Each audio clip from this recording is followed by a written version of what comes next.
with the basics plus execute assembly function, but still have problems with SOX proxy functionality. Don't worry about SOX. SOX is just, having SOX within the agent is really something that tells apart the lesser and more useful implants. So even though if you don't have SOX, you still might have a lot of features and use cases for your malware, such as the execute assembly that you mentioned, and the capability for running BOFs is still going to be so much useful. And SOX, to be honest, we can use any kind of different implants offering SOX, so we don't really need to have SOX implemented in each and every agent out there in the market.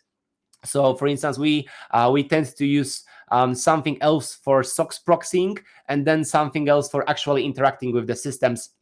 But I'll get back to this. So, if you'll be able to implement SOX with your NIM implant, that will be a huge deal. Probably.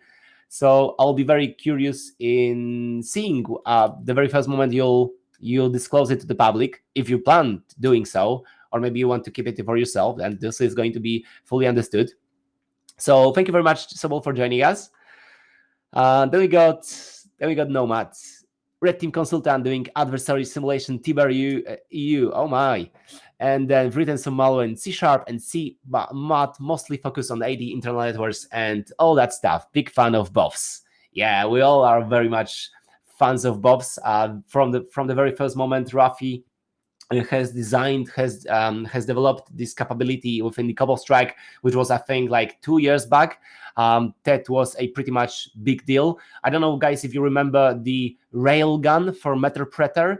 That was kind of a way to go about introducing our own code to the compromised environment. Like Meterpreter was trying to come with this idea, but Railgun never actually cut it.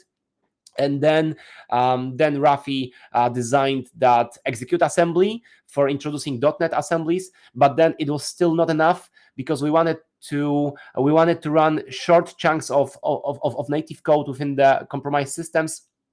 And then he designed that, hey, we don't need to link executables. We can just use the compiled COF objects and then load them in memory, hence the BOFs.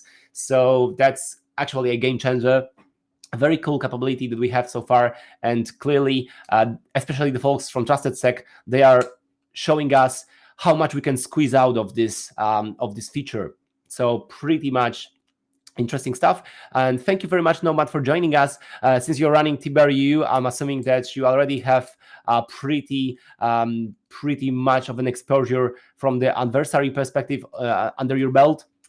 So I hope you won't get too much bored throughout these 3 days. I hope that you'll find something interesting for yourself here in this slide deck. Now we've got Glinks with us. Hello, Glinks. I'm employed as a penetration tester, almost anything you can get your hands on, for multiple German companies for almost 10 years. Wow, that's hell of a experience there as well. Currently working with my team to get more into red teaming. We struggle most with the initial access part of our campaigns. We've developed our own implants and so on, but struggle with getting it executed on the custom infrastructure. That's always the trickiest part for actually picking the right payload or right infection chain, and then stitching it with the phishing mail, and then sending 1, 2, 3, maybe 4 spare phishing emails, and then counting at least one of them will get actually clicked on, and then it will actually lead to the actual reverse connection. So with that being said, I think that the way to go these days will be actually complex infection chains, which we'll be discussing tomorrow. So I think that we are slowly moving away. We are slowly leaving the era for deploying a single self-contained infectious file like executable or VBS script. These days are long gone now. I think that these days we should be rather sticking with complex infection chains, where we just deliver a container such as ISO or zip, stuffed with a few files, and then somehow magically connecting all the dots, so that as soon as user double clicks on a single file, there'll be the entire cascade and waterfall full of actions. I think this is the way to go now. So I hope that you Glinks, you'll find yourself interesting at least tomorrow, when we'll be combining all the moving pieces all together into a nice sweet chain. So hopefully you'll find something interesting for yourself, and you'll be able to up your initial access game after this training commences. So thank you very much for joining us. Now we've got Intercept. Hey everyone, based out of the US. Oh my! So another one of us who is having very late in the night. So thank you for joining. Thank you for surviving that late hour. Currently working in an internal red team responsible for conducting RT campaign. Very limited with Maldev, so looking forward to this class, learning some interesting stuff. So yeah, hopefully you'll find yourself quite of a heavy road through these 3 days. I hope that you will get exposed to a large number of things that work and maybe not work so much.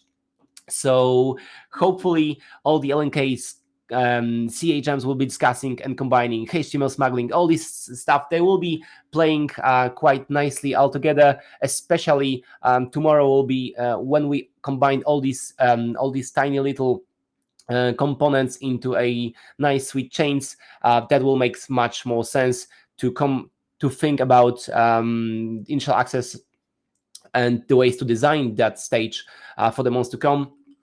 So hopefully you'll find yourself interesting in these 3 days as well.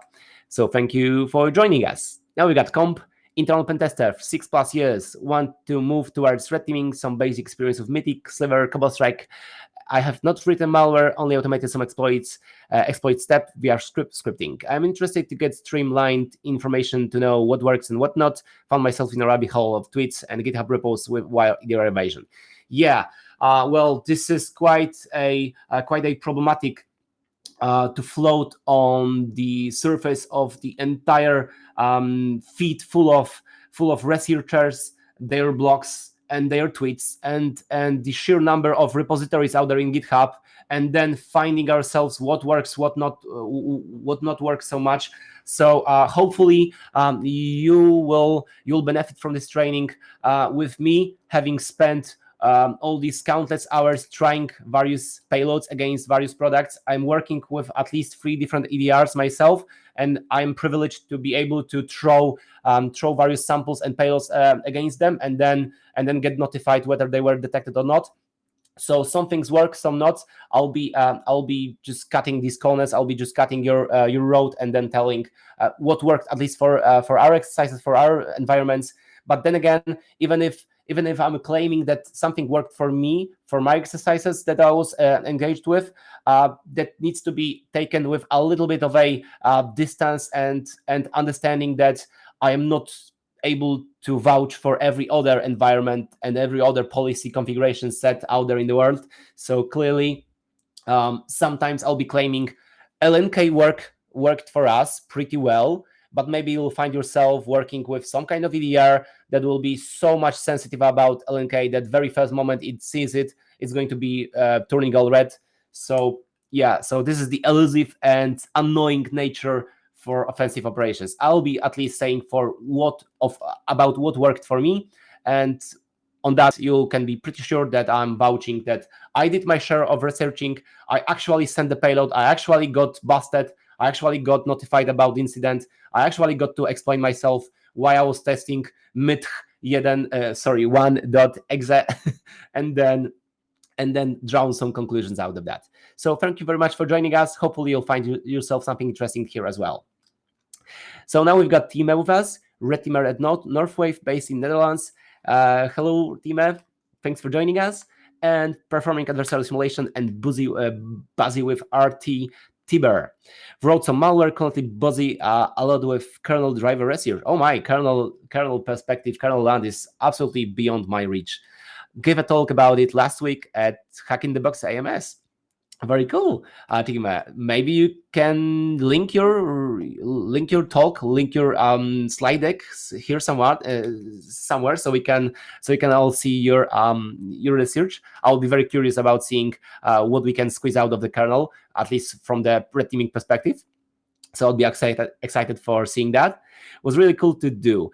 Currently eager to learn more about initial access techniques. Excited for this training. I'm very much excited for you joining us here. Hopefully you'll be able to grab yourself something interesting for yourself and then reuse it for your Tiber ops. as well as the RTOps. So thank you very much for joining us. Yeah, I hope that you won't get bored through these 3 days. Oh my, there's a lot of us sharing our insights and our backgrounds. I'm super excited that so many of us decided to actually drop a few lines about our experiences. So now we got Clockwork with us. Internal red teamer, have been doing custom dev work for my team, learned that I'm enjoying the process of hoping this course will help me further progress into the Maldev direction. Initial access also seems to be getting more difficult as time goes by, and I'm looking to learn more about different ways to make this work. Yeah, as we all do. So clearly, hence the idea for this training, since I was always mostly interested in actually breaching rather than expanding access, moving laterally, rather than installing persistence and escalating privileges. I was always actually fascinated about this sole moment, sole idea for a breach, and then move towards the next target, and then breach, and then repeat. So hence my natural inclination, hence the idea for this training. Hopefully I'll be able to give you a little bit of this passion and a little bit of this and maybe give you this kind of a exposure for how it looks from at least from my perspective, for this never-ending cat and mouse battle for finding holes and finding ways around. So we've got CT with us. Hi guys, my name is Cheng Tek, based in Singapore. Hello, Cheng. I think that you might be having something like plus 7 hours, counting from Polish time, from London time, which might be something like 6 p.m. or so. So this isn't that bad. So you'll be running very late in the afternoon, but I hope that you will be able to stay with us throughout the entire day.